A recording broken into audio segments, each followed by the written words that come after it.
আবাবিল শব্দের অর্থ কি? ঝাঁকে ঝাঁকে। কোথা থেকে কি করে নাম দিয়ে দিয়েছে আবাবিল। আবাবিল মানে কি? ঝাঁক ঝাঁক। আল্লাহ বলছে আব্রাহা বাদশাকে ধ্বংস করলাম ঝাঁক ঝাঁক পাখি দিয়ে, কিন্তু আমরা হুজুররা ফিট করে দিয়েছি পাখিটার নাম ছিল এত সুন্দর নাম আবাবিল। ওই ব্যাটার নাম রেখে দিয়েছে আবাবিল। বোকা, কিচ্ছু বোঝে না। এর নামের মানে আবাবিল ওর নাম নয়, ঝাঁক ঝাঁক, তাই তো? তাহলে এরা আরেকটা নতুন জিনিস জানা হয়ে গেল। এইবার আপনাকে রব জানাচ্ছে আমি, রব। আদম আলাইহিস সালামকে আল্লাহ তাআলা জান্নাত থেকে বার করে দিলেন, ফল খেয়ে নিয়েছে বলে। বার করে দিয়ে আদমকে কোথায় ফেলেছিলেন? ভারতে। যদি বলছেন আপনি কি এটা ভুল বলছেন না, আরে শ্রীলঙ্কায় ফেলেছিলেন, কিন্তু তখন ওটা ভারত ছিল গোলাম হোসেন, ভারতে। আর হাওয়া আলাইহিস সালামকে ফেলেছিলেন কোথায়? জিদ্দা। এবার দুজন দুই দিক থেকে দোয়া করছে। কি দোয়া? রব্বানা যালামনা আনফুসানা ওয়া ইল্লাম তাগফির লানা ওয়া তারহামনা লানাকুনান্না মিনাল খাসিরিন। দুজনা দোয়া করছে দুই দিক থেকে। কি দোয়া? রব্বানা, হে আমার প্রতিপালক, যালামনা, আমরা নিজেদের উপরে জুলুম করেছি, আনফুসানা, নিজের নাফসের উপরে, ওয়া ইল্লাম তাগফির লানা ওয়া তারহামনা, তুমি আমাদের ক্ষমা করো, আমাদের উপরে রহম করো, লানাকুনান্না মিনাল খাসিরিন, তাছাড়া আমরা দুজন ক্ষতিগ্রস্তদের অন্তর্ভুক্ত হয়ে যাব। আল্লাহ বলছে তোরা যখন এতবার দোয়া চাইছিস, যা তোদের ক্ষমা করে দিলাম। ক্ষমা করে দিলেন। ক্ষমা করার পরে এবার আদমকে আল্লাহ ডাকছে, এই আদম এদিকে এসো। আলাস্তু বিরব্বিকুম, বলো আমি কি তোমাদের রব নয়? আদম আলাইহিস সালাম কি বলেছিলেন? ক্বালু বালা, আল্লাহ হ্যাঁ, আল্লাহ হ্যাঁ, তুমি আমাদের রব। তাহলে আল্লাহ পৃথিবীর প্রথম মানুষ তৈরি করেছিলেন, নাম কি? আদম।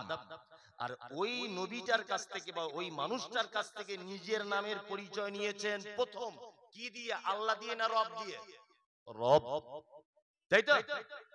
এইবারে জানো, একটা লোক মারা গেল, মারা যাবার পরে কবরে কটি প্রশ্ন করা হবে?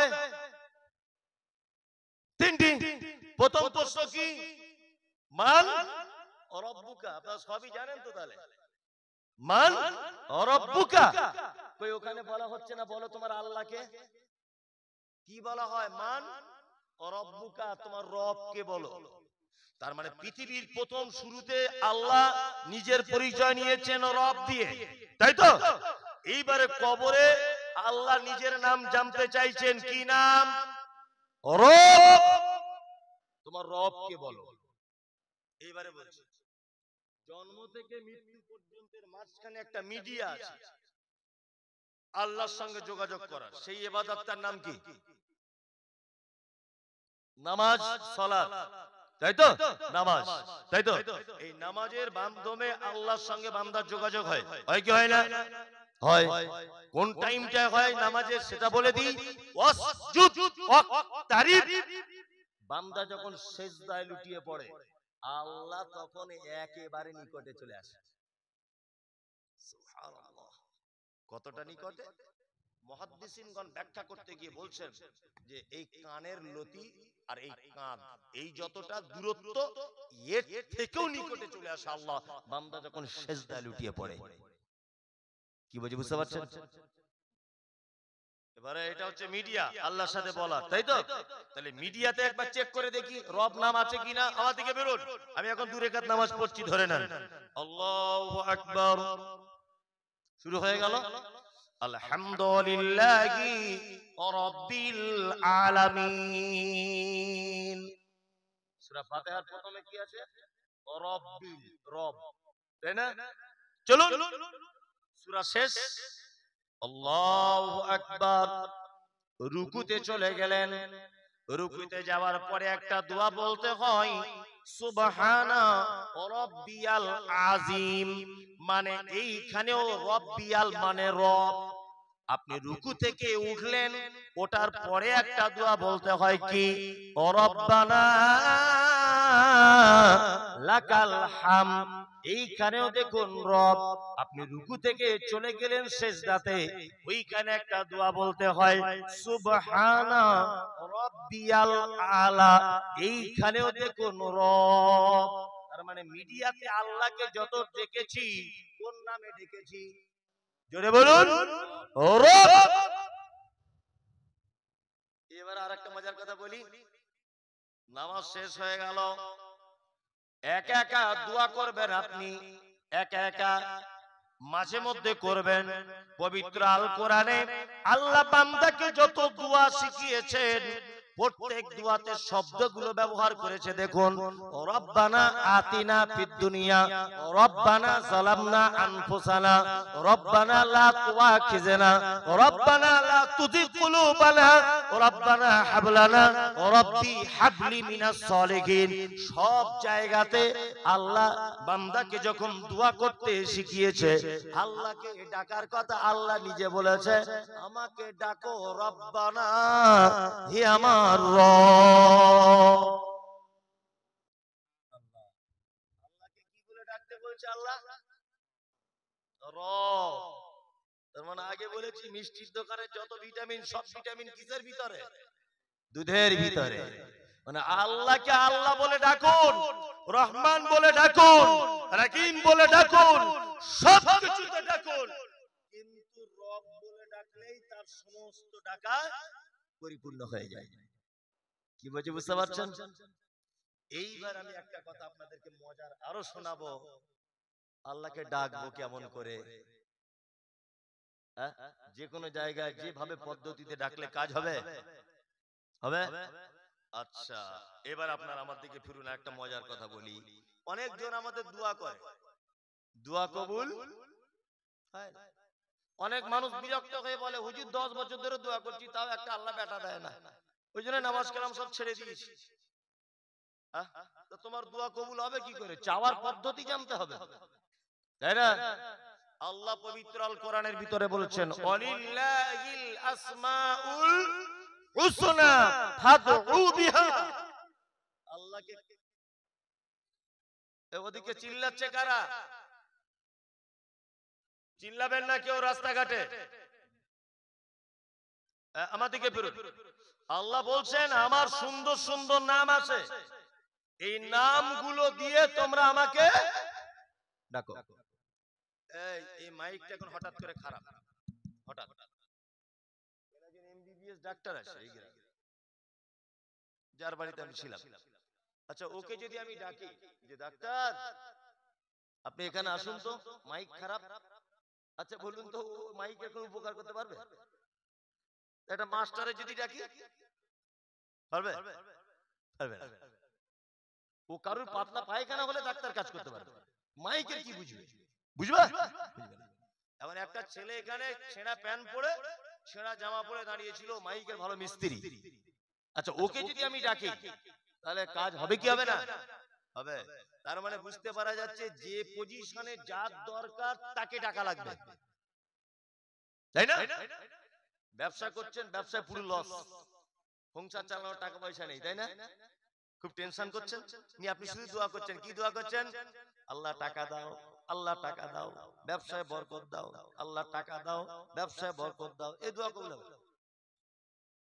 দোয়া করতে হবে কি দিয়ে? আল্লাহর একটা নাম আছে রাজ্জাক। কি নাম? রাজ্জাক।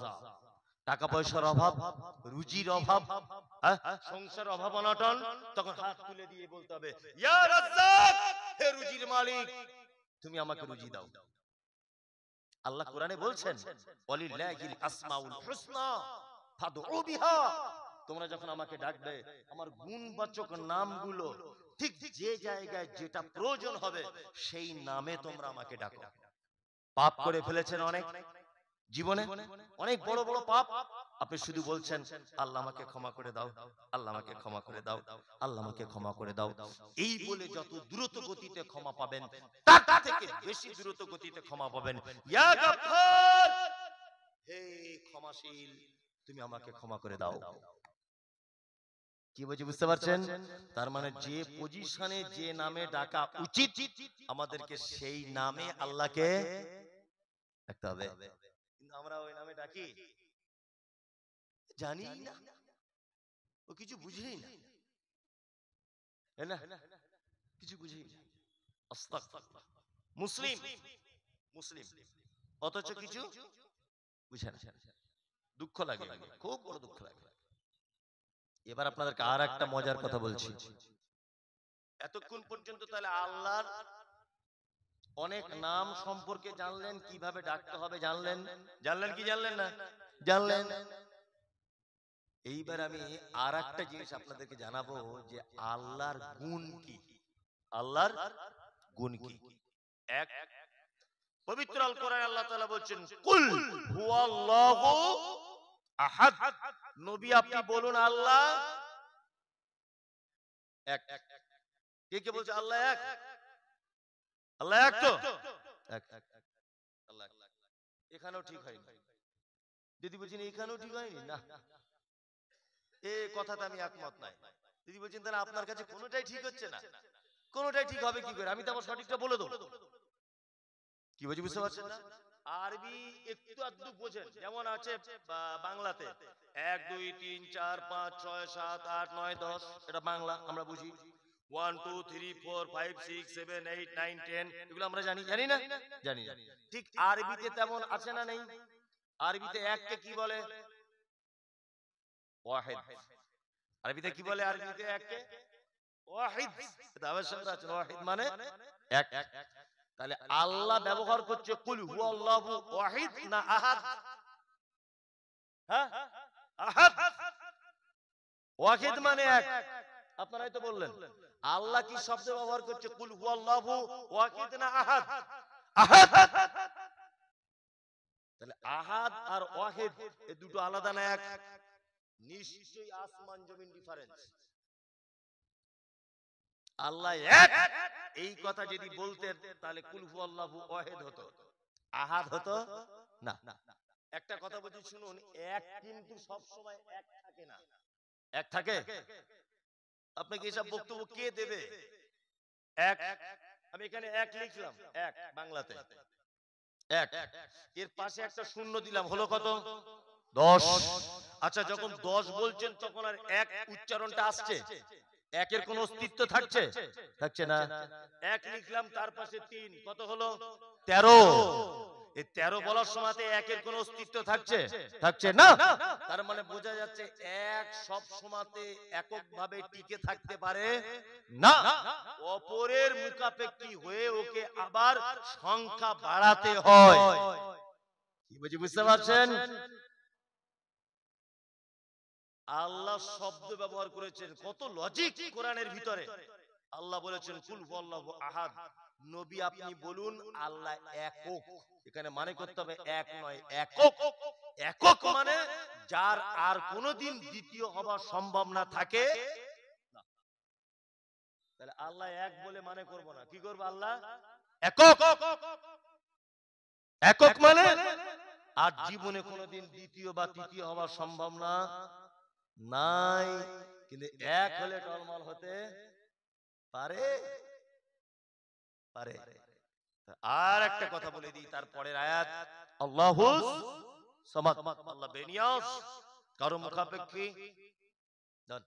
এই মমতাজুল ইসলাম 4 চাকা গাড়ি করে এসেছি, আমি কোটি কোটি টাকার মালিক ধরে নেন, সত্যি নয় এটা, কিন্তু আমি কোটি কোটি টাকার মালিক হলেও আমি কিন্তু একটা 10,000 টাকা বেতন দেওয়া ড্রাইভারের মুখাপেক্ষী।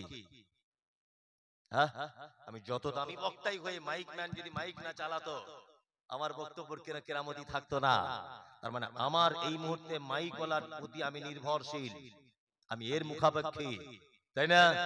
আমি রাস্তা দিয়ে এসেছি, আমার খুব খিদা লেগেছে, আমি দোকানদারের কাছে একটা 10 টাকা দিয়ে কেক কিনে খেলাম, আমি এই মুহূর্তে আমার ক্ষুধা নিবারণের জন্য আমি দোকানদারের মুখাপেক্ষী, তাই না? এবার বলুন আমার আল্লাহ কারো মুখাপেক্ষী আছেন? কোন? হ্যাঁ কোন? বললেই হয়ে যায়, বললেই হয়ে যায়। তার কোন কাজ করার জন্য কারো কাছে পরামর্শ নিতে হয়, জবাবদিহিতা করতে হয়, হয় না? আল্লাহু আকবার। আজকে আমাদের ওদিকে প্রচন্ড বৃষ্টি হয়েছে, প্রচন্ড। কিছু মানুষ মাঠে ধান কেটে রেখেছিল, আমি প্রায় 2 ঘন্টার কাছাকাছি একভাবে বৃষ্টি হয়েছে আমাদের ওখানে, এই 12টার দিকে আর কি, 2 ঘন্টা না হলেও 1.5 ঘন্টা হবে। তা যারা ধান শুকিয়ে গিয়েছিল, কাটা ধান জমিতে পড়েছিল, তারা এত গাল দিচ্ছে, বলছে আল্লাহ ওই জন্য তো সালাম মসজিদে দান করি না, আমার ধানের 12টা বাজিয়ে দিয়েছ। খুব গালাগালি চাষিরা দিচ্ছে, শুনতে পাচ্ছি আর কি, রাস্তা দিয়ে আসছি, গরু নিয়ে বাড়ি আসছে, খুব গাল দিচ্ছে। যা সর্বনাশ হলো আজকে, শালা 12টা বেজে গেল পানিটা হয়ে, উল্টো পাল্টা খুব বলছে। আচ্ছা বলুন, এই পানিটা যদি এই গ্রামের কেউ দায়িত্বে থাকতো, তার পাছার চামড়া তুলে গুঁড়ো লঙ্কা দিয়ে দিত, দিত না? কিন্তু আল্লাহ ইচ্ছা করেছেন পানি দিয়েছেন, কাউকে জানাবার বা কারোর অনুমতি নেওয়ার প্রয়োজন মনে করেছেন না। তিনি কে? কে? আল্লাহ। লাম ইয়ালিদ, আল্লাহর গুণ বলছি। 1 নম্বর গুণ, আল্লাহ একক। দ্বিতীয় গুণ, আল্লাহ কাউকে ধার ধারে না। তৃতীয় গুণ কি? লাম ইয়ালিদ, তিনি কারোর পেট থেকে জন্মগ্রহণ করেনি, এটা তার গুণ। ওয়ালাম ইউলাদ, এবং তার পেট থেকে কেউ জন্মগ্রহণ করেনি, এটা আল্লাহর গুণ। ওয়ালাম ইয়াকুল লাহু কুফুয়ান আহাদ, তাই না?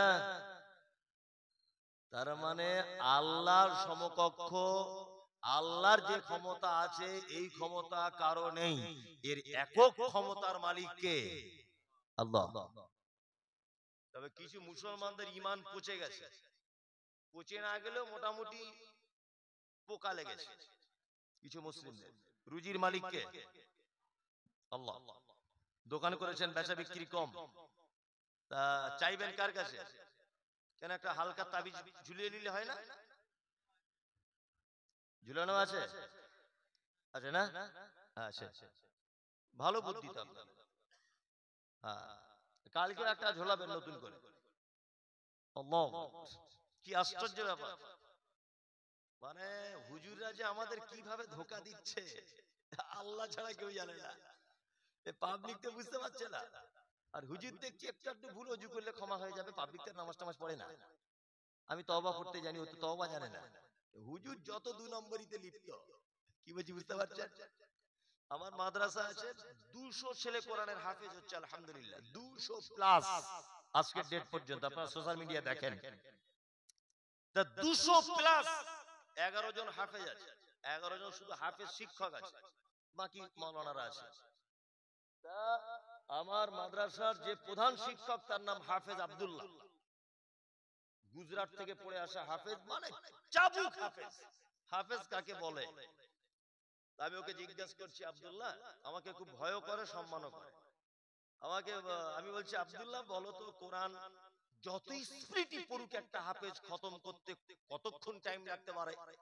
তা বলছে, হুজুর যত গতিতেই পড়ুক 9 থেকে 10 ঘন্টা লাগবে, তাছাড়া একটা কোরআন খতম হবে না। কিন্তু হুজুর কত বড় চিটারি করছে, সবে বরাতের দিন একটা হুজুর 35 জনের বাড়ি কোরআন খতম দিচ্ছে, এটা হয় কি করে? এটা হয় কি করে? আপনি বুঝতে পারছেন না? এবার হুজুরকে যখন আপনি জিজ্ঞাসা করতে যাবেন, হুজুর ব্যাপার কি, হুজুর এসে 1.5 ঘন্টা পরে বলছে হয়ে গেছে, এবার বকশিসটা দেন। আপনি জিজ্ঞাসা করবেন এত তাড়াতাড়ি হলো কি করে? বলছে আগে 29 পারা পড়া ছিল, আর বাকি 1 পারা আপনার বাড়িতে পড়েছি। ও কি রাজমিস্ত্রির মতো কোরআনের ঠিকাদার নাকি, না কন্ট্রাক্টর? হ্যাঁ, আচ্ছা, ও যদি 28 পারাই যদি পড়ে রাখে আপনার জন্য, আমার মনে হয় সারা বছর ওকে পড়তে হয়েছে। মানে এটা একটা ভাওতাবাজি। কি বললাম বুঝলেন না? আর আপনাদেরকেও বলি, আপনারা আর কবে বুঝবেন এসব? 2025 সালে এখন আপনাদের কিরকম ভাবে বোঝাতে হবে? আপনার আব্বা মারা গেছে, আপনি হুজুর ডেকে আনছেন দোয়া করতে। আচ্ছা বলুন, আপনার বাপের প্রতি আপনার যে দরদ আছে, হুজুরের সেই দরদ বেশি না কম? কম।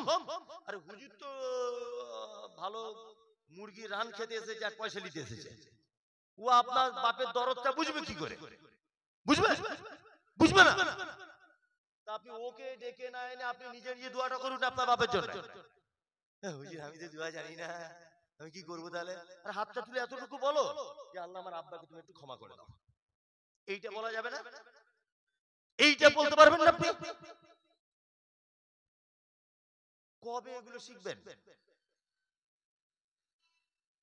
আমাদেরকে কিভাবে ধোঁকা দিচ্ছে, আল্লাহু আকবার, কিভাবে ধোঁকা দিচ্ছে আমাদেরকে। এই ধোঁকার জায়গা থেকে আপনাকে বার করার চেষ্টা করছে। আপনারা রাগ করছেন না তো? আর রাগ করলেও অসুবিধা নেই, করুন, আমি তাও বলবো। রাগ করলেও বলবো। যদি বলেন আপনাকে আর কোনোদিন আনবো না, আনতে হবে না, তবুও বলেই যাবো আমি। ঘটনা হচ্ছে এই, আল্লাহ নবী সাল্লাল্লাহু আলাইহি ওয়াসাল্লাম বলেছেন, যখন তোমরা ঘুমাবে ঘরের বাতিটা নিভিয়ে দিয়ে ঘুমাবে। কি বললাম বুঝলেন? নাম্বার 2, আমার থেকে বেরোন। নাম্বার 2, যখন তোমরা ঘুমাবে তখন কুল হু আল্লাহু আহাদ, কুল আউযু বিরাব্বিন নাস এগুলো পড়ে তবে ঘুমাবে। ডান করোটে শোবে। আর আল্লাহুম্মা বিইসমিকা আমুতু ওয়া আহইয়া এই দোয়াটা বলবে। আর ঘুমের মধ্যে যদি তুমি দেখতে পাও তোমাকে সাপে কামড়াতে আসছে, তোমাকে বাঘে খেতে আসছে, রাস্তায় তুমি অ্যাক্সিডেন্ট হয়ে যাচ্ছ, তোমার ছেলেটা পানিতে ডুবে যাচ্ছে, খারাপ স্বপ্ন যদি দেখো, তাহলে তুমি তোমার করোটটা পরিবর্তন করো। ডান দিকে থাকলে বাম দিক, বাম দিকে থাকলে ডান দিক। আর এক কাজ করো, 3 বার থু থু থু থু, এরকম 3 বার বাম দিকে করবে। কোন দিকে? 3 বার থু থু থু, 3 বার করলেন। আর একটা ছোট্ট দোয়া পড়বেন, কি? আউযু বিল্লাহি মিনাশ শাইতানির রাজীম। এই দোয়াটা পড়ে আপনি আবার ঘুমিয়ে গেলেন। আল্লাহ নবী সাল্লাল্লাহু আলাইহি ওয়াসাল্লাম বলেছেন, আর আরেকটা কথা বলতে ভুলে গেলাম, তুমি যদি তোমার সাইকেল, তুমি যদি তোমার মোটরসাইকেল, তুমি যদি তোমার ধানের বস্তা, তুমি যদি তোমার সোনার গহনা, তুমি যদি তোমার ঘরবাড়ি, তুমি যদি তোমার পোশাক, তুমি যদি তোমার গরু ছাগল, তুমি যদি তোমার সম্পদ সারা রাত আল্লাহর চৌকিদারিত্বে দায়িত্বে যদি দিতে চাও, তাহলে পবিত্র আল কোরআনের একটি গুরুত্বপূর্ণ আয়াত রয়েছে, এই আয়াতটা তোমরা পড়ে নাও, তাহলে আল্লাহ তোমাদের মাল হেফাজত করবে। আয়াতটা কি? আল্লাহু লা ইলাহা ইল্লা হুয়াল হাইয়ুল কাইয়্যুম লা তাখুযুহু সিনাতুন ওয়ালা নাওম লাহু মা ফিস সামাওয়াতি ওয়া মা ফিল আরদ, একদম শেষ পর্যন্ত, অর্থাৎ আয়াতুল কুরসি মুখস্থ আছে কাদের? আলহামদুলিল্লাহ। রাতের সময় আয়াতুল কুরসি পড়বেন, হাতে ফুঁক দিবেন, হাদিস আছে এটা, হাতে ফুঁক দিবেন, দিয়ে শরীরের যত দূর আপনার হাত যায় তত দূর বুলিয়ে নেবেন। উঠে পা পর্যন্ত হবে এরকম নয়, যত দূর আপনার হাত যাবে শুয়ে শুয়ে তত দূর বুলিয়ে নেবেন। যদি আয়াতুল কুরসি পড়ে আপনি শুতে যদি পারেন, আল্লাহ নবী বলছেন তোমার সমস্ত কিছুর দায়িত্ব নিয়ে নেবেন কে? আল্লাহ। এবার আপনার ঘুম ভেঙে গেল, ঘুম থেকে উঠুন, উঠে একটা দোয়া বলতে হবে, আলহামদুলিল্লাহিল্লাযী আহইয়ানা বা'দা মা আমাতানা ওয়া ইলাইহিন নুশুর। এই দোয়াটা বলার পরে আল্লাহর নবী তিনি বলছেন, তুমি খাদ্য খাবার আগে, হাঁড়িতে হাত দেওয়ার আগে, ভাত তোলার আগে, জামা কাপড় পরার আগে, ওযু করার আগে তুমি তোমার হাতটা কবজি পর্যন্ত ধুয়ে নাও। কতদূর পর্যন্ত? কবজি পর্যন্ত ধুয়ে নাও। কেন হুজুর কবজি পর্যন্ত ধুতে হবে? আল্লাহ রাসূল বলছেন, রাতের ঘুমের ঘরে তোমার হাত কোথায় চলে গেছে তুমি তো নিজেও জানো না। হয়তো এমন জায়গায় চুলকাচ্ছিল, হাত ভরে দিয়ে চুলকিয়ে দিয়েছেন, হতেও তো পারে। এমন জায়গায় চুলকিয়েছেন আপনার নখে জীবাণু ঢুকে যেতে পারে, পারে কি পারে না? আপনি রোগে আক্রান্ত হতে পারেন। ওই জন্য বিজ্ঞান, মুহাম্মদ সাল্লাল্লাহু আলাইহি ওয়াসাল্লাম পৃথিবীর শ্রেষ্ঠ বৈজ্ঞানিক ছিলেন, তিনি বলেছেন হাতটা তোমরা কি করো, এই পর্যন্ত ধৌত করে নাও। এইখানে একটা কথা বলি, এবার ঘুম থেকে উঠে দেখছেন আপনার সাইকেলটা চুরি হয়ে গেছে। কি বললাম বুঝলেন? আপনি কি করবেন? তাড়াতাড়ি ইমাম সাহেবের কাছে গেছেন, হুজুর আমার সাইকেলটা চুরি হয়ে গেছে, আমি গরিব মানুষ, কি করব? হুজুর বলছে দাঁড়া এক কাজ কর, ওদিকে দেখি ডান হাতটা দেখি, ডান হাতটা চিটা ডান। আচ্ছা, এই তো সাইকেল বাড়ির পাশের লোক নিয়েছে। সাইকেল বাড়ির পাশের লোক নেয় না, আমেরিকা থেকে চোর আসে।